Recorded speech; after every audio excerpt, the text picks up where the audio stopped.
live. Welcome to Dive into Worldbuilding. And this week we're starting a little late because we had some trouble getting our group together. I suspect that revamp at Google Plus are in part to blame, but that's okay. Join us if you're watching this.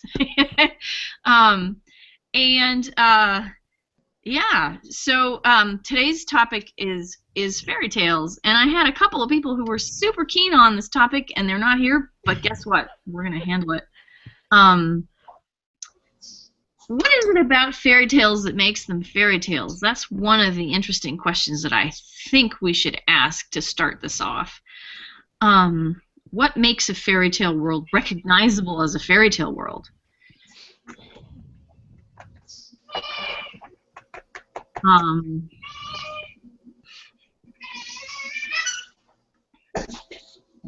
I actually am not super sure about the answer to that question, which is interesting because I think that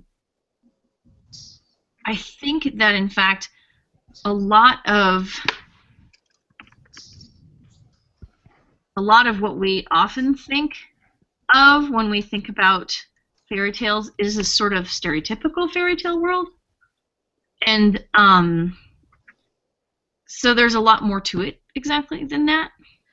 I'm sure there's some very scholarly and specific answer out there too, and I thought you'd have it. Oh no, I don't have it. You know what? I should have brought in my big people to host on this because I know though what we will do is we will revisit this and we will talk about it with some people who I know who are fairy tale experts, which I think would be even better. Part of it would be like that it has to be, or doesn't have to be, but like there's always something magical, and it's not. There aren't like quite rules as you would think. Okay. There aren't standard. Well, there aren't like rules like the magic only works one way or something. You know, like if you want to compare something with like a very strict magical system.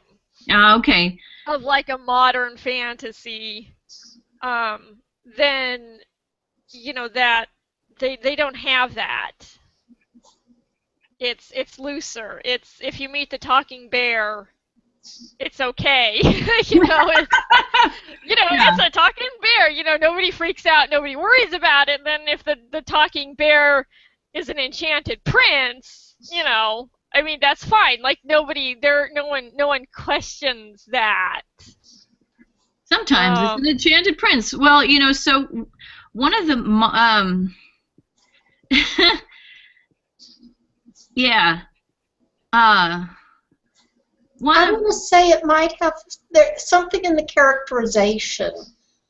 I'm thinking the characters are not as three-dimensional. They're a little flatter. Maybe they're more archetypal? More archetypal, yeah. Well, and it's also like it's a story that they were, you know, orally. People would just sit around and talk about, oh, here's the one about the Frog Prince.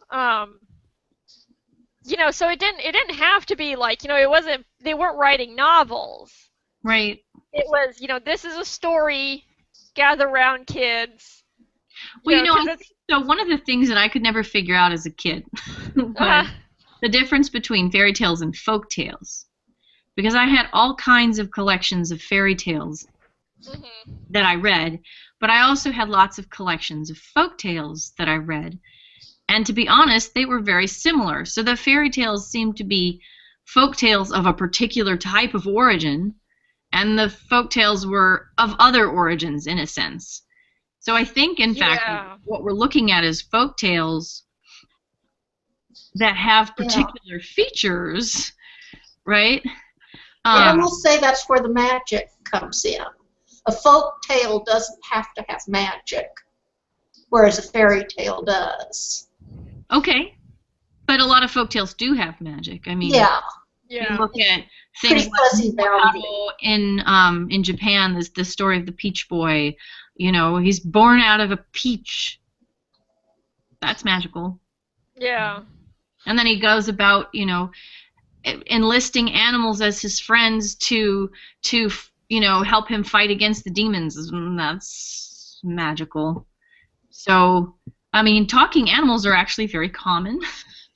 Yeah. But they aren't always people under magical enchantments.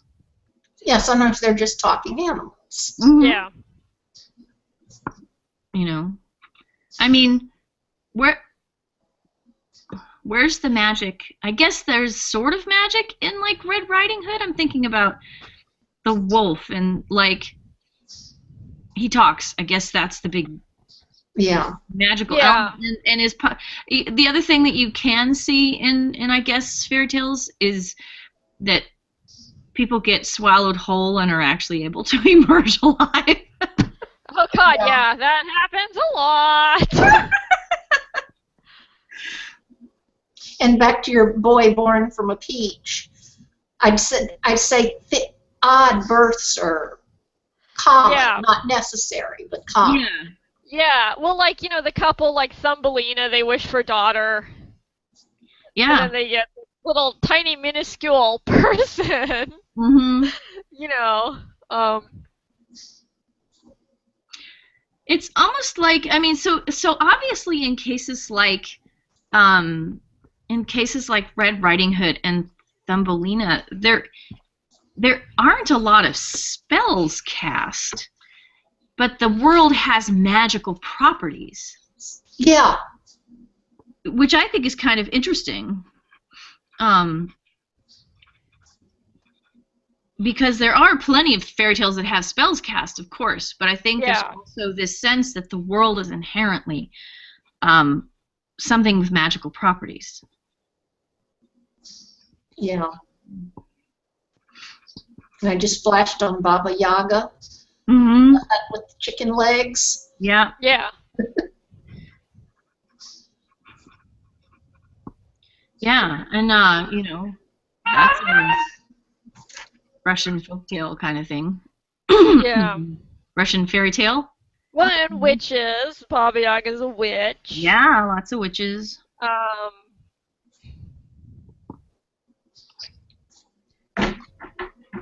And you wonder, yeah, I mean, so they're kind of almost like legends in a way.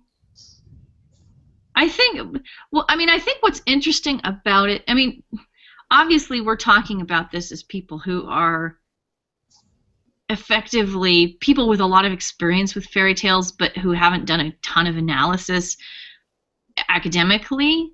Yeah. I think honestly that the things that we're talking about are kind of interesting, because there is a lot of variation. There's a ton of variation in fairy tales. And then, you know, in modern times, you've got somebody like Alethea Contis, who I swore I would mention during Hangout. Alethea Contis writes these novels that are fairy tale based novels, and basically gets like 5 or 6 different fairy tales to overlap in the same story. Yeah.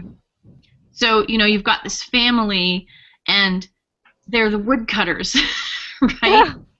And they have 7 children, and they all have different magical properties.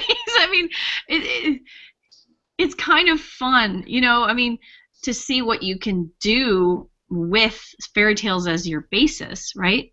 Yeah. And so what you find in Alethea's work is that people have magical properties, the world has magical properties, you've got this adopted brother who's half fairy, you know, like the fairy world exists, there's you know, there's a whole, you know. I'm thinking fairy tales typically come from a pre-modern culture. Yes, and often are rural. What we think of today as the world having magical properties was more Yeah, well, that could be why things happen that way. Mm-hmm. It could be more explanatory in a pre-scientific culture. Yeah, you're right. Um,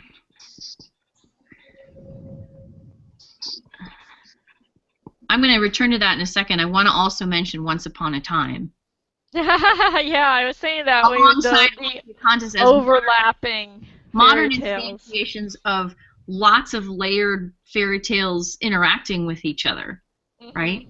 Though Alicia's stuff is completely different from Once Upon a Time. I mean, her stuff is really neat. I mean, but what's interesting about it is you feel like you've seen it before, right? I mean, there's this sort of comfort level when you're reading a fairy tale that you've been here before. I mean, it's because you've heard so many fairy tales before, I suppose. And, I don't get that feeling that I've been there before with Once Upon a Time because of the modern aspects to it. Really? Huh. Well, I mean, sometimes, like, okay, when you're in the fairy tale world, maybe more so. Yeah. But there are a lot of twists and things that are going to make it less predictable. That's an interesting question. Are fairy tales predictable? I don't know. I'm trying to think of one where like I'm all I'm coming up with like sort of a modern fairy tale writer or somewhat Hans Christian Andersen, where like everybody always seems to die at the end practically, and that's probably only like 2 of them. Well, yeah. So if you go back into the deep history of fairy tales, there's a lot of really scary stuff. Yeah. Dark. Death and maiming and stuff. I would also say that that's also good, campfire tale fodder, Yeah. because, sure, spook the kids and, everybody has fun and it's a little thrill. Well, and also, there's also the sort of behave yourself or else kind of aspect to it, right? Yeah, sometimes they kind of have that. Probably the parents trying to get in, like, don't get eaten in the wolves. Don't go in the woods alone and then get eaten by wolves, because you like don't want your kid to die, I guess. Well, I mean, fear is an adaptive trait, right? It functions in part to keep us alive. So yeah. Yeah. I think that's worth putting into this discussion. Yeah. Actually, Glenda, I want to go back to what you were saying about a pre-modern context. Now, obviously, Once Upon a Time is kind of breaking those boundaries, and I think that's part of what makes it interesting, right? Yeah. Is that you've got these characters who would speak one way in one context, and that doesn't seem at all right if you put it into our own world, and so they're crossing those borders all the time. It is interesting, though. I think that the pre-modern context is very, very central, because once you start getting modern context in it, you end up with urban fantasy. Yeah. I mean. Well, yeah. I mean, like you talk about Once Upon a Time, you can take the pre-modern source material. Yeah. And then bring it into a modern context. Yeah. But I mean, that's still something. That's still something that you see a lot with urban fantasy, right? Yeah. The fairy world exists, and by the way, it's here in our own world. I mean, like, but I feel like a lot of urban fantasy does try to adhere to, again, like, to put in rules and a system. Yeah. More so than fairy tales ever had rules and system. So it's almost like, I think maybe magical realism is a little closer. Yeah. Yeah. To fairy tale than even urban fantasy would be. Well, I think you're right. I was just getting in my thoughts were going there as well, because there's that sense that the world has magical properties in magical realism. Yeah. Right? Yeah.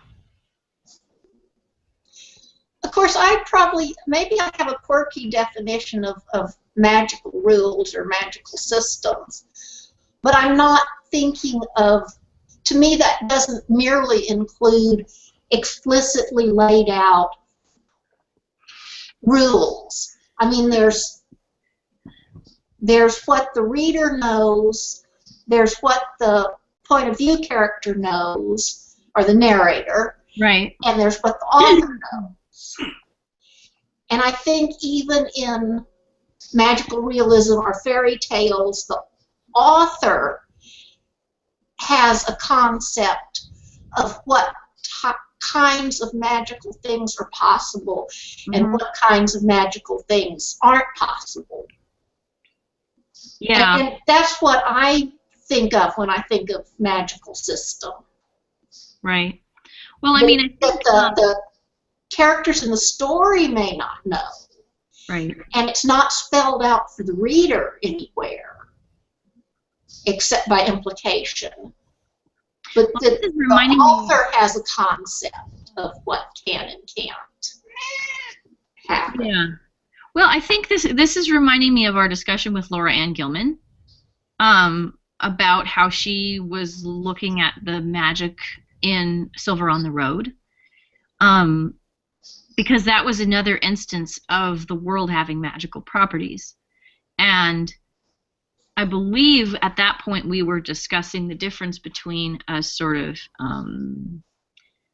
physics-like magical system where magic maps onto some kind of physical reality and with a set of rules that are associated with it in our modern life, versus a system that grows organically out of narrative and can be very different in different areas of the world and very localized in a way.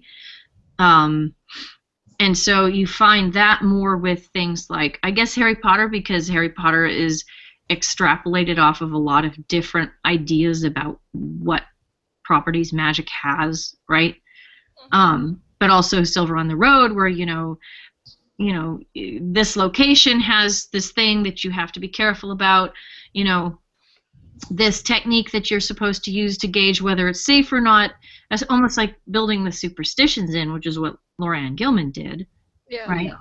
And, oh, by the way, snakes might talk to you, right? Well, and then, and you know, buffalo aren't going to talk to you, but you kind of have to watch out for them because they will ensnare you magically, or you know, or whatever it was, that there were these sort of localized magical properties for things that didn't necessarily have a larger principle that obviously applied to them. Yeah. But see, to me, even saying, okay, magic can be localized, and things can happen in one place that don't happen in another place. To me, that's a magical rule. Okay. Yeah. I mean, you never spell it out. The characters don't think of it in those terms. Mm-hmm. You know, I think maybe beyond rules, fairy tales sort of seem to have like their own logic that you recognize. Like, I mean, Spirited Away was very obviously and very much a fairy tale. Yeah. And there were all these weird little rules that had to be explained to both the audience and the main character. Yeah. But it had its own weird functions, you know, like, oh, hold your breath going over the bridge. Well, why? Well, there's not, like, like, you just have to do it, you know?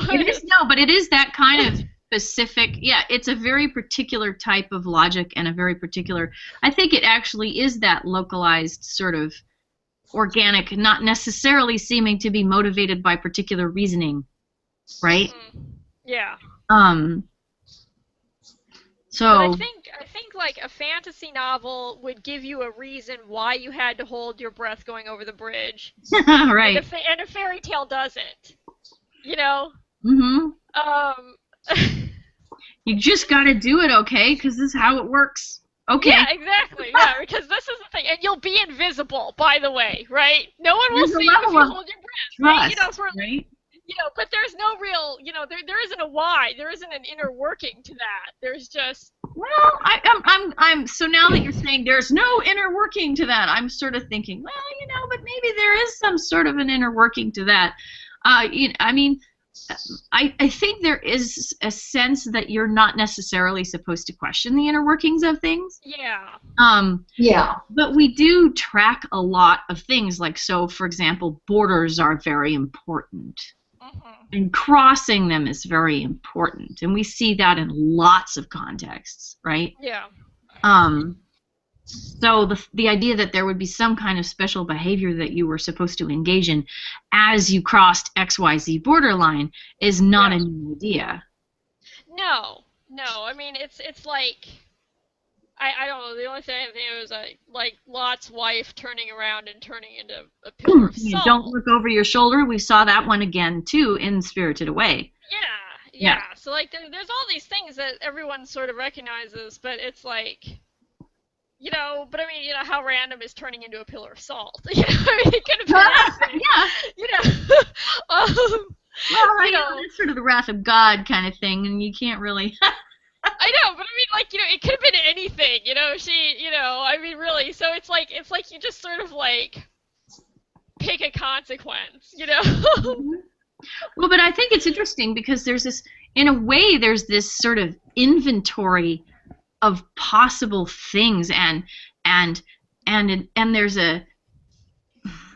a relatively international, I'm not going to say universal because I never say universal, but there is a quite international pattern of what kinds of things will be talismanic or will have magical properties, like actions that have magical properties, or people in particular situations that will give rise to some kind of magical result, like the parents who can't conceive a child, right? Yeah.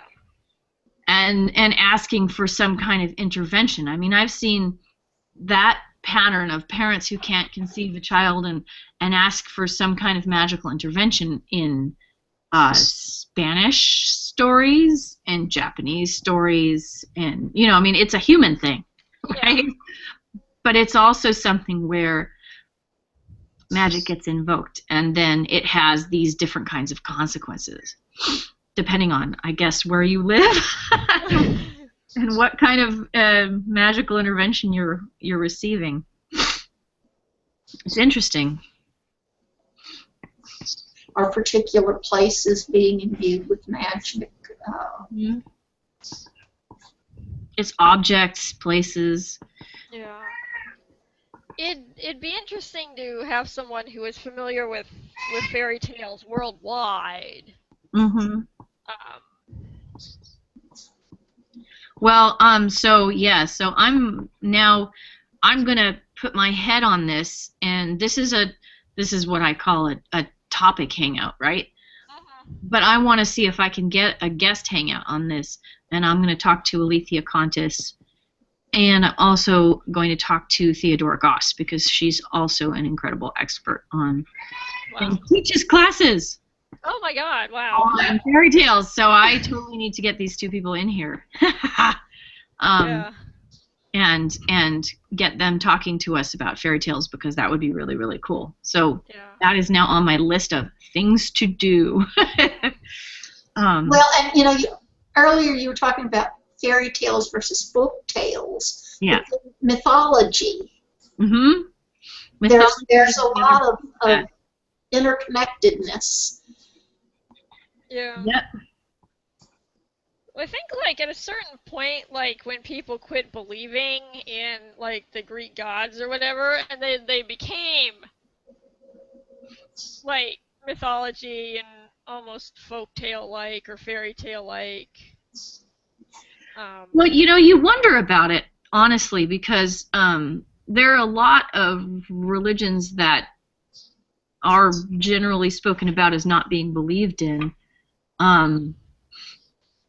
But then sometimes you find pockets of people who actually still. Oh yeah, no, yeah. There's always a few. I'm sure. I mean, everywhere. But yes, it's just, true the way that like, people generally talk about it. Yeah, absolutely. Yeah. Too diehard of an atheist. I guess, and I do honestly think of like Judeo-Christian mythology as being a mythology as well. Yeah. Because I Well, don't think any of it ever have. It basically has lots and lots of mythological features, right? I mean, we talk Yeah. about mythology was sets of stories that are intended to do X, Y, or Z that have the following properties, et cetera, et cetera. I mean, yeah. There is that. I don't think talking about it as having those features is necessarily mutually exclusive with having respect for people believing in it currently. So, I mean, a lot of pagan beliefs, right? Yeah. Are treated as mythology or treated as fairy tale in some sense. But there are active pagans in the world, lots of them. So. Yeah, I don't think calling something a mythology is negative or denigrating in any way.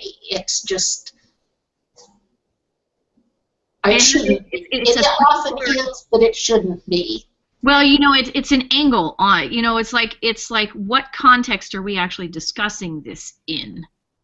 And if you're talking about it as a narrative and as a shared narrative, that's something that mythology and fairy tales, their narratives are very, very powerful. And some of them are religious faiths and some of them are not. Yeah. And then there's Star Wars, which is a strong shared narrative. And there are heresies in Star Wars, right? So yeah. Well, it's pretty interesting. This topic has gone in some interesting directions. But see, that's what usually happens. We always end up going someplace that I wasn't expecting. Yeah. I don't think these are the places that people would go if they came in as experts on fairy tales either. So. Yeah. A little bit of free association going on. Well, but you know what? That's our je ne sais quoi here. That we get to some interesting places that are a little unexpected. So I'm sort of like I'm trying to think of books that had made up fairy tales in them or featured. You mean fairy tales relative to an internal culture? Yeah. That's like a fantasy novel. Like a fantasy novel that has like some fairy tale, but like I wonder because a lot of fantasy novels you see they have like some history that's sort of passed into this mythology and then like something from that comes back. Yeah, legends are pretty common. I would call that legend, right? Yeah, but like just having like actual fairy tales sitting around, I don't know. Maybe it's like hard to work those in because it's like basically somebody sitting there in the story telling a story, and it may or may not have relevance. Well, I mean, you also find a lot of fairy tale fiction where the gods turn out to be real, right? Yeah. And I think that's a sort of a trope, I guess. Yeah. People feel that when you're in a fantasy world, certain types of things are going to be real. There's not going to be a lot of extraneous. So it's like, so that's the question. Do fantasy worlds have fairy tales when you already have magic and weird things happening? Mm-hmm. Would they have stories about magic and weird things happening. Or yeah, I mean, how do they tell their teaching tales, right? Yeah. When all this stuff is actually going on. Do they extrapolate at all? I know, yeah. It's like the thing, like people in horror movies don't watch horror movies. Or people in movies don't watch movies. Yeah, and people like in books don't read books, right? Yeah. So it's like, do people in fantasy worlds have fairy tales? It's a good question, actually. Do teaching tales take a metaphorical form? Yeah, or is it like, in a world where there is no magic, blah blah blah blah happens? It's like, maybe the extrapolation is to strip it, right? Opposite, right? Yeah, maybe their mythical world is like basically our world, or something. I don't know. Yeah. Of course, you still have to not go in the woods and get eaten by wolves. So. True. And then they knew things about how the body worked, and. Yeah. Right. Yeah. Yeah, and they had tiny lenses that could look inside the body.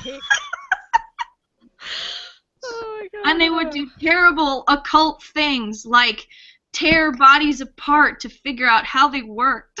Yeah, I don't know, man. I know, right? I don't know, huh? It's like... Yeah, no, but it's an interesting question. Because, like, culturally, everyone has stories, and just about everyone seems to have magical stories. Right. So even a magical world with magic should have magical stories, I guess. I don't know. Huh. Well, it is interesting. It's like an infinity mirror. Like, no. Well, I mean, they'd be about kinds of magic that they've never seen in their world. Yeah. Yeah, because talking animals would not necessarily be a universal, so... Yeah. That... I mean, I think actually this is interesting because now I'm thinking of Narnia, and one of the things about Narnia that made it so effective was how much it felt like a fairy tale, even though it was a secondary world, right? Like, not secondary world in the strict sense, but like it was a portal world. There we go. Yeah. And so it had its own properties, and it was a novel world, but it was also very fairy tale like because it had castles and kings and prophecies and talking animals. I think a lot of our recognition of a fairy tale context or a fairy tale like context comes from a buildup of lots of really small features that we associate with fairy tales. Yeah. And so I'm not sure that I think it's sort of like the way we categorize almost anything, which is to say that there's a prototype. And then the degree to which things conform to that prototype varies widely, right? Yeah.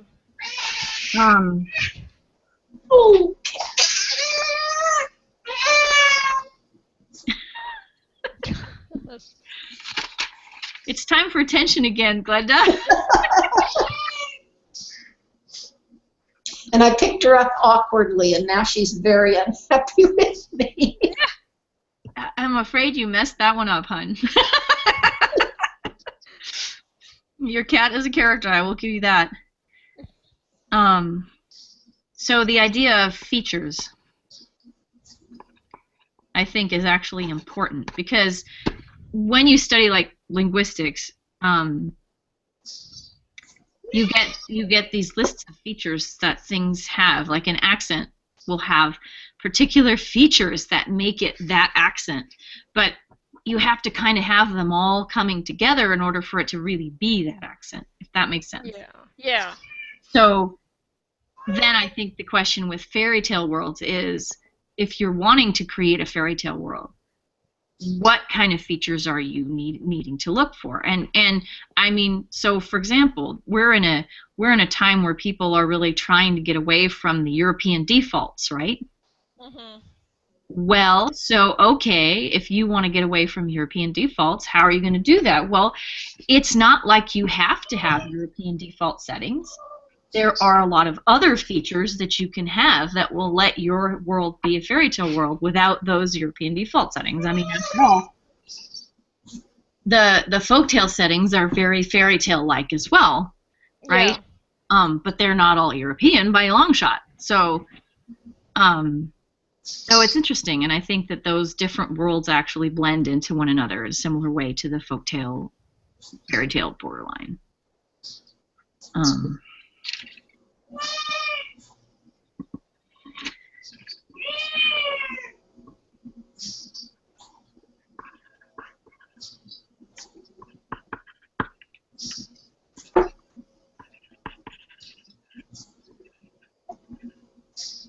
Just writing notes over here. No.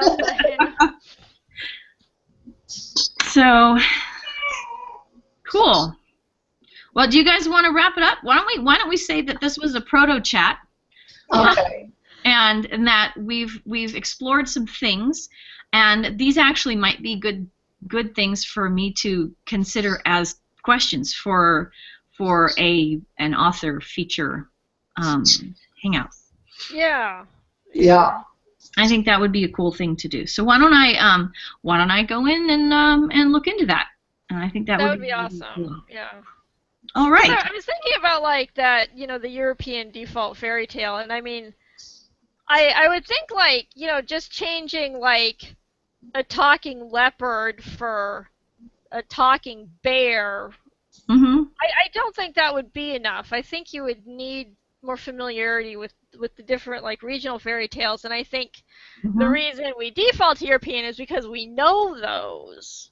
Absolutely. We always talk about the things we know, and the things that we know are often not even necessarily the things that are real to our world, but the narratives that have been shared up to this point, which have certain kinds of features as well. Mm-hmm. Yeah. So. Yep. Yeah, this whole time I've been wishing I knew more about African fairy tales and folk tales. Yeah. Mm-hmm. And I've heard a few of them. But, I know there's one with a talking yam. Oh, nice! Yep. Oh, my God. And it has a talking yam and a talking chair. Oh, wow. I know I've heard a few, but none are coming to mind. You don't get, like, talking furniture that much. Yeah, exactly. Well, I mean, you do sometimes you'll get talking objects, right? Yeah. Like, I don't know, a talking key or anyway. I think mirrors. Oh, the ever-hated talking sword. Yes! That everyone now hates. Which I don't even, like, I can't even, like, I know that's, like, the bane of some people. Like, there's, like, literally, like, Beneath Ceaseless Skies, I think, has it in their things, like, do not send us talking swords. And I'm like, I cannot remember, like, I don't know where that came from, because I don't think I've ever read anything with a talking sword. I mean, aside from stuff like making fun of talking swords, I think there was a singing I haven't actually sword. read any source material for talking swords. I know, right? So I'm like, where did that become a thing? Where did that come from? That it's now so hated that no one, like, in living memory has written a talking sword, but everyone still hates them. I don't know, but I'm like, it's a taboo, right? Yes. On talking swords. Yes. But like, where did it come from? Right. And how did it end up being in, like, all these stories to the point where editors are like, if I have to read one more talking sword, someone's going to die. I mean, like where did that come from? So I don't know.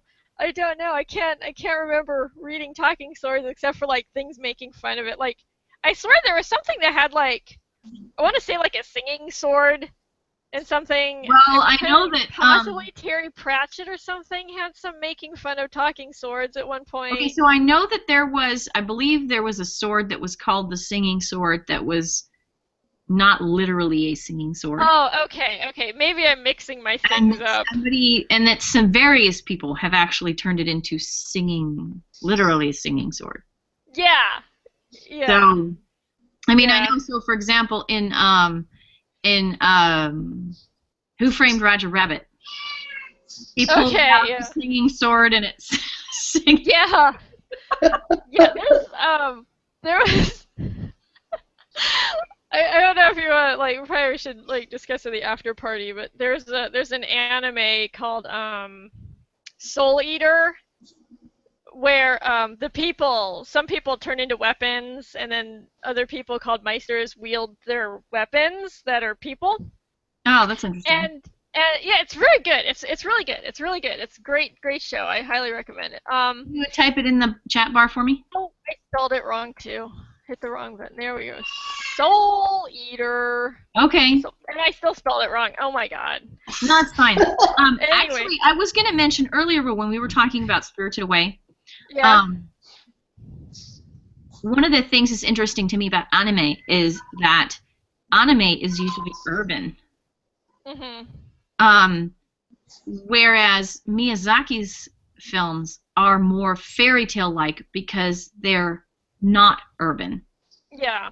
And he's very into nature and that sort of thing, which is one of the features of the fairy tale world. Mm-hmm. So there's an interesting overlap there as well in our sort of Venn diagram world of how do we define all of this. Yeah. Yeah. Okay, but I do want to tell you that next week we have a guest. So we're going to be talking with Megan O'Keefe, and I believe, let me just check. Oh, I'm not able to check because my computer is not letting me. There we go. Now I can check. Sorry, I'm just making sure. December the 8th at 1 p.m. I didn't want to get the time wrong. I believe it's a Tuesday at 1 p.m. We're talking to Megan O'Keefe about her new novel, which is called Steal the Sky. Oh, okay. And that should be really fun. So, yeah, I've seen that book being pimped out on various awesome. So December 8th, 1 p.m., and that'll be really exciting. And now I will stop the broadcast. Okay. Have an after party and talk about unrelated things. Yeah.